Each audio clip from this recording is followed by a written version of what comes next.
TV अखबार के लाख कोशिशों के बावजूद इंडिया गठबंधन में दरार नहीं पड़ रहा है। सोचिए, इतना तो बीजेपी परेशान नहीं है जितना इस देश की मीडिया परेशान है। कच मच कब गठबंधन टूट जाए, कब कोई नेता बोल दे कि हम गठबंधन से बाहर हो रहे हैं। लगातार कोशिश हो रही है मीडिया के जरिए, झूठी खबरें, अफवाह लड़ाने वाला। बिहार में अभी जबरदस्ती लालू यादव के मुंह में माइक ठूंस के कहा जा रहा है ठाकुर वाले पर क्या बोलेंगे, आनंद मोहन के बेटे ने क्या बोलेंगे। लालू यादव ने कहा है कि संविधान बदलने की कोशिश हो रही है। नमस्कार, मैं शंभू कुमार सिंह और आप देख रहे हैं नेशनल दस्तक।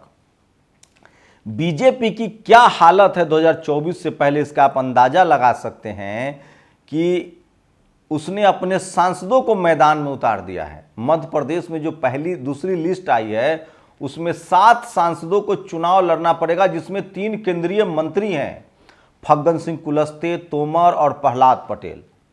7 सांसद है। कहा जा रहा है कि जो तीसरी लिस्ट आएगी उसमें भी सांसद हैं और कहा जा रहा है कि यही खेल राजस्थान में भी होगा। अच्छा, एक बात बताइए, कोई मजबूत पार्टी विधायक को सांसद का टिकट देती है? ये तो सुना था। सांसदों को विधायक का टिकट दिया जा रहा है, ये मजबूती की निशानी है? क्या मजाक है साहब। टीवी अखबार के लाख कोशिशों के बावजूद बीजेपी का ग्राफ बढ़ नहीं रहा है। जैसी टीवी अखबार वाले सोशल मीडिया पर कोई सर्वे करते हैं, गच से खटाक से सीधे 9 वाला 60-70% बढ़ता है और हाँ वाला 30%। और टीवी अखबार की तो यह हैसियत हो गई कि प्रधानमंत्री खुद आ गए यूट्यूब पर और कहा कि भैया हमारा चैनल सब्सक्राइब कीजिए। अब हम जो भी कहते हैं, जो भी करते हैं, ये टीवी अखबार वाले पर तो आपको भरोसा रहा नहीं, हमारा यूट्यूब चैनल देखिए। नरेंद्र मोदी ने अपना चैनल सब्सक्राइब करवा लिया।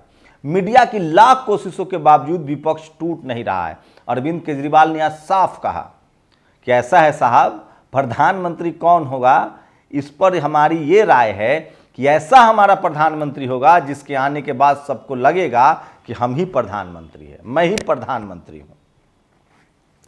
तो टीवी अखबार के लाख लड़ाने के कोशिश के बावजूद विपक्षी एकता बनी हुई है और ये बीजेपी के लिए परेशानी का सबब है।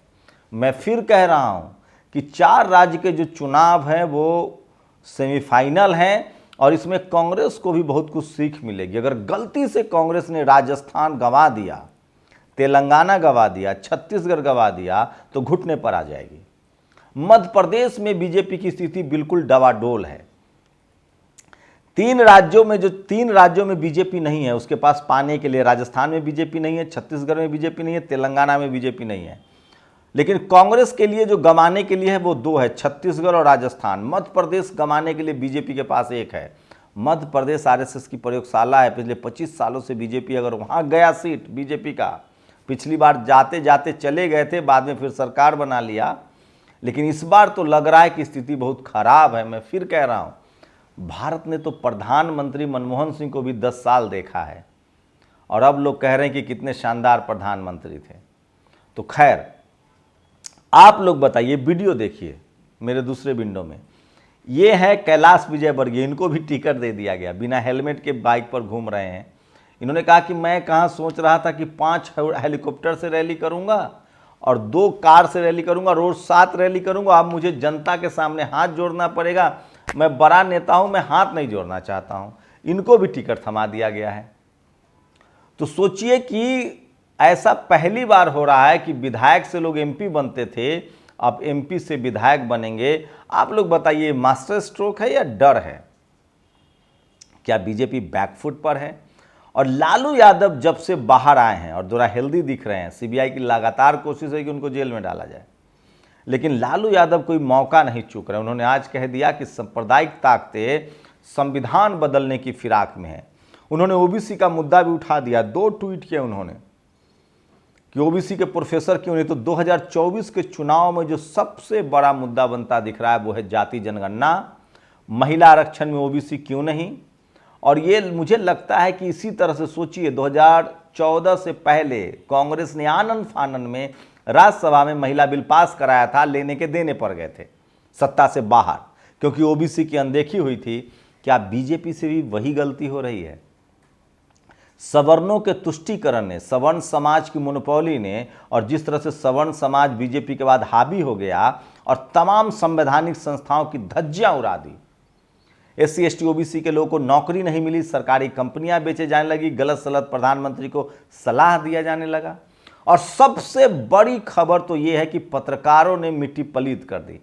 अगर टीवी अखबार समय रहते प्रधानमंत्री से कुछ सवाल पूछ लेता, देश के हालात दिखा देता, महंगाई, बेरोजगारी, अशिक्षा, लूटपाट, तो हो सकता है प्रधानमंत्री कुछ एक्शन लेते। लेकिन टीवी अखबार ने आरती गाने के चक्कर में प्रधानमंत्री को धोखा तो नहीं दे दिया? ये सबसे बड़ा सवाल है। और मैं फिर कह रहा हूं, 2024 का चुनाव जिस तरीके से बीजेपी टिकट बांट रही है, लग तो नहीं रहा है कि इतना आसान है। वही सोचिए, बीजेपी से गठबंधन तोड़ने के खुशी में AIADMK तमिलनाडु में उन्होंने पटाखे जलाए। मैं एक एक करके हिंदी पट्टी के राज्य बता दे रहा हूं। लालू यादव का जो फॉर्मूला है कि बड़े राज्यों में 10 सीटें और छोटे राज्यों में 5 सीटें अगर बीजेपी की कम हो गई तो आप यकीन मानिए कि बीजेपी के लिए सबसे बड़ी मुश्किल होगी। और इसी वजह से मैं कह रहा हूं कि इतना आसान नहीं है बीजेपी के लिए 2024 का चुनाव, क्योंकि 2024 में बीजेपी को वो अपना प्रदर्शन पिछले वाला दोहराना पड़ेगा। सोचिए, तो मैं तमाम वो लिस्ट दिखा दे रहा हूं। सोचिए कि ये तमाम राज्य हैं जहां मैं आपको सीटें दिखा रहा हूं बीजेपी का, कि किस तरह से तमाम वो राज्य समझ लीजिए, और मैं वहां बीजेपी की क्या सीटें हैं वो मैं आपको बताऊंगा। और इस अंदाज से आप अंदाज़ा लगा सकते हैं कि बीजेपी के लिए कितनी मुश्किल होने वाली है। तो सोचिए किस तरह से आंध्र प्रदेश में 25 सीटें हैं, अरुणाचल में 2 है, असम में 14 है, बिहार में 40 है, छत्तीसगढ़ में 11 है, गोवा में 2 है, गुजरात में 26, हरियाणा में 10, हिमाचल में 4, झारखंड में 14, कर्नाटक में 2, केरला में 20, मध्य प्रदेश में 29, महाराष्ट्र में 48, मणिपुर में 2, Meghalaya 2, Mizoram 2, Nagaland 1, Orissa 21, Punjab 13, Rajasthan 25, Sikkim 1, Tamil Nadu 39, Telangana 17, Tripura 2, Uttar Pradesh 80, Uttarakhand 5, West Bengal 42, union territory में 19 है, जिसमें दिल्ली उल्ली सब मिलाकर है। इसमें बीजेपी का किस तरह का प्रदर्शन रहा था वो मैं चाहता हूं कि आपको बताऊं, जो बहुत ज़रूरी है। उसी से आप अंदाज़ा लगा लेंगे कि क्या होने वाला है इस देश में। तो आप कल्पना कीजिए कि क्या इन सब सीटों पर वो अपनी संख्या बढ़ाएंगे। सबसे बड़ा सवाल तो ये है कि क्या होगा इसके आगे। तो वो तमाम आंध्र प्रदेश में क्या स्थिति है वो मैं बता रहा हूँ। सोचिए, आंध्र प्रदेश में बीजेपी के लिए कुछ भी नहीं है। वहाँ YSR का एकदम दबदबा है, जिसमें उसने 22 सीटें जीती थी, और TDP जो है वहाँ 3 सीटें जीती थी। लेकिन चलिए, अरुणाचल प्रदेश छोड़ दीजिए, सबसे जो बड़ा खेल है वो बड़े वाले राज्य जो है वो मैं बता रहा हूँ। असम, सोचिए असम में 14 सीटों में 10 सीटें बीजेपी के पास है, और असम गण परिषद के पास 3 सीटें और BPF, तो 14 की 14 सीटें कांग्रेस बीजेपी ने निकाला था अपने गठबंधन के साथ। क्या आप वहाँ रिपीट कर पाएंगे? सबसे बड़ा सवाल है। बिहार में 40 सीटें हैं टोटल, जिसमें बीजेपी ने 17 और JDU ने 17 सीटें की थी, और LNGP ने 6 सीटें की थी। मतलब 40 की 39 सीटें जो हैं वो की थी NDA ने, और UPA को 1 सीट मिली थी जो कांग्रेस ने जीती थी। क्या वो 39 सीटें जीत पाएंगे? आप सोचिए, बिहार में ये स्थिति थी। उसके बाद आपको बता देते हैं कि गोवा छोड़ दीजिए, बड़े बड़े राज्यों के गुजरात में 26 है, 26 की 26 सीटें बीजेपी ने की थी, वहाँ भी उसको दोहराना होगा। लेकिन मामला फंसेगा हरियाणा में 10 सीटें हैं, बीजेपी ने पिछली बार 10 के 10 किए थे। सवाल है कि क्या वो जीत पाएंगे इस बार, दोहरा पाएंगे? हिमाचल प्रदेश में सोचिए, इनकी सरकार चली गई, बीजेपी ने 4 किए थे 4 सीटों पर, देखना है क्या वहाँ दोहरा पाएंगे। जम्मू कश्मीर में सोचिए 6 सीटें हैं, 3 बीजेपी ने जीती थी, वहाँ क्या दोहरा पाएंगे?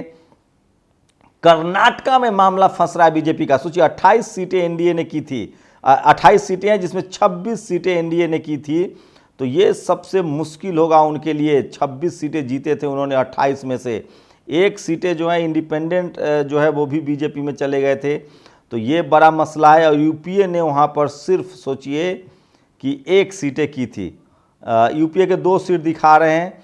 और केरला में सोचिए, केरला में 20 सीटें हैं, वहाँ भी बीजेपी के लिए कुछ भी नहीं है। मध्य प्रदेश में मामला फंसा है। बीजेपी की 29 में से 28 सीटें आई थी, 29 टोटल सीटें हैं, जिसमें 28 सीटें उसने जीती थी, एक कांग्रेस ने जीता था, तो वहाँ उनको दोहराना पड़ेगा, ये बड़ा सवाल है। महाराष्ट्र 48 सीटें हैं, जिसमें 41 सीटें एनडीए ने जीती थी, जिसमें 23 बीजेपी के जिम्मे था, 18 शिवसेना के था।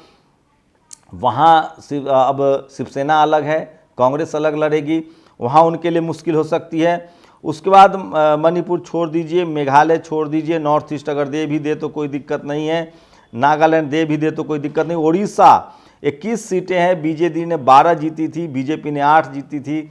इस बार वहाँ मुश्किल होगी, वहाँ बढ़ भी सकती है, घट भी सकती है, तो वहाँ भी यूपी अपना प्रदर्शन। पंजाब में 13 सीटें हैं, 8 सीटें जो है कांग्रेस के पास थी, 4 एनडीए ने किया था, वहाँ भी मुश्किल हो सकती है उनकी। राजस्थान 25 सीटों में 25 सीटें एनडीए ने जीती थी, वहाँ उनकी मुश्किल हो सकती है। सोचिए, वहाँ उनकी कम सकती है सीटें। जो सबसे बड़ा तमिलनाडु में, वहाँ उसके लिए कुछ भी नहीं, 38 सीटों में 37 सीटें जो है यूपीए ने जीता था, तो बीजेपी के लिए तो वहाँ कुछ है नहीं। और उसके बाद तो तमाम उत्तर प्रदेश 80 में से 64 सीटें बीजेपी ने जीती थी, और उसके बाद 2 और सीटें मिली थी उनको, मतलब 62 सीटें थी, टोटल 64 सीटें की थी उन्होंने। इस बार उनके लिए मुश्किल हो सकती है। और सपा बसपा ने 15 सीटें गठबंधन में जीता था, जिसमें बीएसपी ने 10 और सपा ने 5 सीटें जीती थी। अगर वहाँ 50% भी सीटें घट गई। वेस्ट बंगाल में 22 सीटें ममता ने जीती थी, 18 सीटों ने बीजेपी ने जीता था। अगर वहाँ गठबंधन में होती है, फिर से अगर लेफ्ट और ममता और कांग्रेस एक साथ लड़ते हैं, तो बीजेपी का वहाँ भी सुपड़ा साफ हो सकता है। तो ये तमाम खबरें हैं जो सोशल मीडिया पर वायरल हैं और लोग पूछ रहे हैं। तो बीजेपी के लिए बड़ा मुश्किल है, क्योंकि उसको हर जगह, दिल्ली में 7 सीटें हैं, 7 सीटें बीजेपी ने जीती थी। अगर गठबंधन आम आदमी पार्टी कांग्रेस का हुआ तो मुश्किल हो जाएगी। तो ये तमाम खबरें हैं। उसके बाद झारखंड आपको ले चलूँगा। झारखंड में 14 सीटें हैं, एनडीए ने 12, बीजेपी ने 11 जीते थी, आजसू ने 12 सीटें थी। वहाँ भी उस परफॉर्मेंस को दोहराना बहुत मुश्किल हो जाएगा। आपको बता दें उत्तराखंड में 5 है, 5 जीता था उन्होंने। तो सोचिए कि जो बड़े बड़े राज्य हैं वहाँ उसको अपने 100% दोहराना होगा।